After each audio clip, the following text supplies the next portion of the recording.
यात्रा नहीं किया ना। चतुर्थे किम करिष्यति, चतुर्थ अवस्था में क्या करेगा, क्योंकि चतुर्थ अवस्था फिर से पहले वाली अवस्था में आ गया।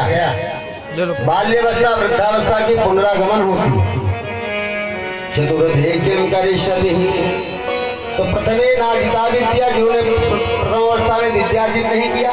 द्वितीये नाजितम धनम, तृतीये नाजितम पुण्यम, तीसरे अवस्था में जिन्होंने पुण्य नहीं किया, तीर्थ नहीं किया। चतुर्थे किम करिष्यति, चतुर्थ अवस्था में कुछ नहीं कर पाएगा हो। चतुर्थ अवस्था भी आपको देखी जाएगी यहाँ पर, अभिनव रूप में करेंगे आप देखिएगा। चौथी अवस्था आ गई।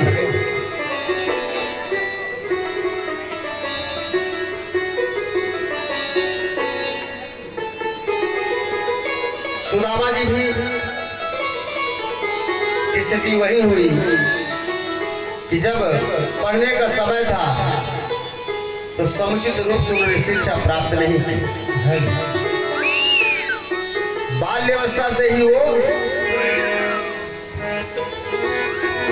उनके मन मंदिर में एक ऐसा बीज उदय हुआ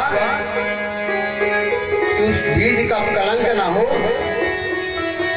वृद्धावस्था तक भोगे हैं।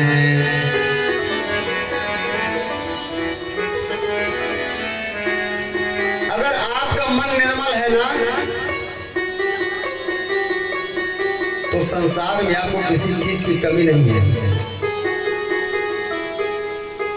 और मन यदि आपका खराब है ना, तो आपके पास जितना भी कुछ है ना, वो भी आपको कम लगेगा।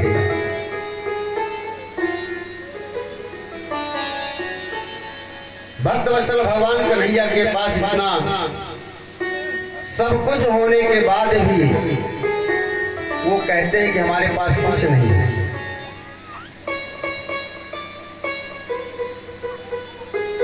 भगवान के सामने खड़े होकर के प्रभु से प्रार्थना करते हैं, झूठ बोलते हैं, कहते हैं कि प्रभु इतना धन दीजिए जाकर कुटुंब समाज। इस संसार में कोई नहीं है वो जिसके धन केवल घर में रहते हो। सुबह सुबह उठ करके प्रभु इतना धन दीजिए जाकर कुटुंब समाज। कुटुंब का मतलब क्या होता है? परिवार, घर में जितना रहे, बाहर न जाए। यही झूठ के बोलने के वजह से कारण से आज सुदामा की स्थिति ये हुई हो कि सुदामा जी लज्जित हो रहे थे अपने प्रियतम के कहने के बाद भी प्रभु से मिलने की इच्छा नहीं हो रही थी। एक कक्षा में अगर विद्यार्थी आपसी मित्र है, जैसे आपके कल मित्र आए, उसी क्लास में एक विद्यार्थी पढ़ रहा है, एक कलेक्टर हो गया और एक ट्यून हो गया,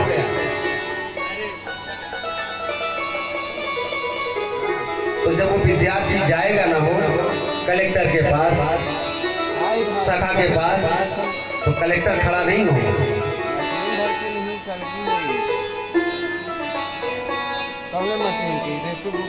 स्थान का महत्व होता है,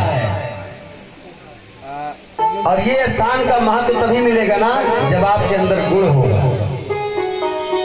अरे राजा तो एक अपने देश में पूजा जाता है, विद्वानम सर्वत्र पूजति।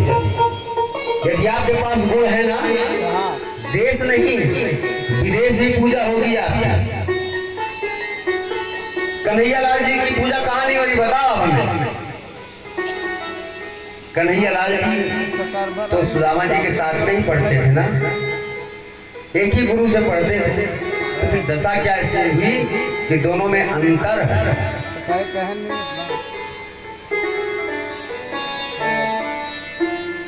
अंतर ये है, यदि आपकी इंद्रियों में चेतनाएं जागृत नहीं होगी ना, तो गति यही होना है। फिर जब व्यक्ति सखा उसका अच्छे स्थान में पहुंच जाता है और दूसरे मित्र की स्थिति बहुत जर्जर होती है ना, तो फिर उसके बाद एक ही स्थिति बचती है, छुपने। उसी प्रकार से कन्हैया जी से कृष्ण, कन्हैया जी से सुदामा जी छुपने का कार्य प्रारंभ कर दिया। कन्हैया जी देख रहे थे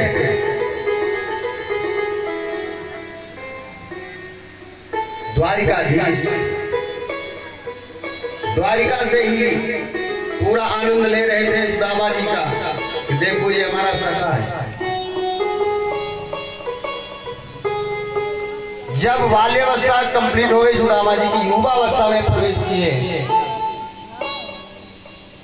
तो पता चला कि घर को चलाना कैसे है।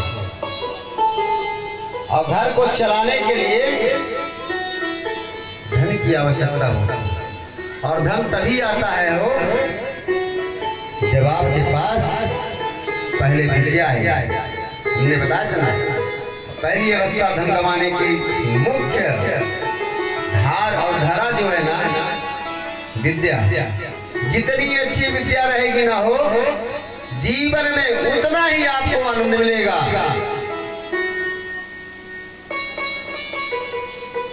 जितना कम ज्ञान रहेगा उतना कम आनंद रहेगा।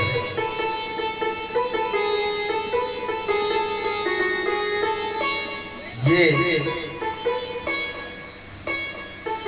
ग्रंथ का प्रमाण है और भी अनुभव। विद्यार्थी जितना मेहनत करेगा ना उसको जीवन में उतना ही सुख मिलेगा।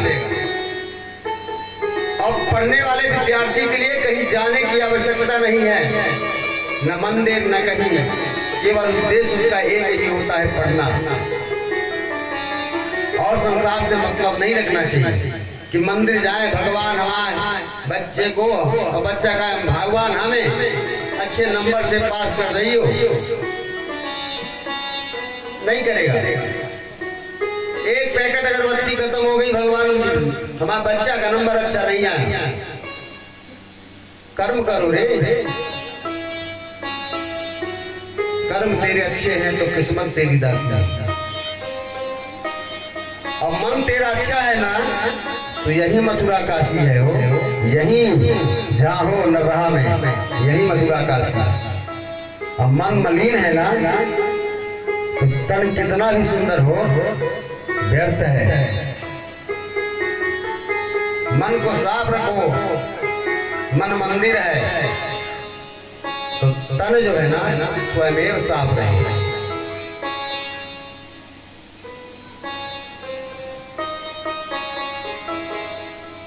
सुदामा जी जीवन में बहुत कष्ट झेले हुए, ऐसा लग रहा था कि प्राण बल्कि निकल जाए, पर भगवान इस माया रूपी संसार में चक्कर मत लगवाओ। जब वृद्धावस्था आती है तो अनुभव होता है कि क्या है शरीर। अभी तो शरीर का खून गर्म है, कुछ नहीं समझ में आता है। चलो हटाओ, आएगा समझ में, आने को समय। पुरुष हो तो बलवान नहीं, समय हो तो बलवान। समय बलवान होता है, पुरुष बलवान नहीं हुआ है। हो कब लाइट गोल हो जाए पता नहीं है, फिर बल्ब बदलना पड़ेगा होल्डर से। होल्डर माने, होल्डर माने क्या है? अब बल्ब है शरीर हो, अब आत्मा है होल्डर, उसमें जो भी बल्ब लगता जाएगा ना सब जलेगा। आत्मा जिस शरीर में जाएगी ना उसी को संचालित कर देगी। चलो अब लाइट कब हो जाए पता ही नहीं भैया। अब इंतजार करें कि वृद्धावस्था में जब पहुंचेंगे तो कथा पुराण सुनेंगे, धर्म करेंगे, कर्म करेंगे, यज्ञ करेंगे, तप करेंगे, नियम करेंगे, कुछ नहीं करोगे हो। जो कर रहे हो, जो कर लिए हो उसी का सोचो, आगे कुछ होने वाला नहीं है। गति सोको न कर्तव्यम भविष्यति नहीं चिंतित। गत माने जो बीत गया छोड़ दो,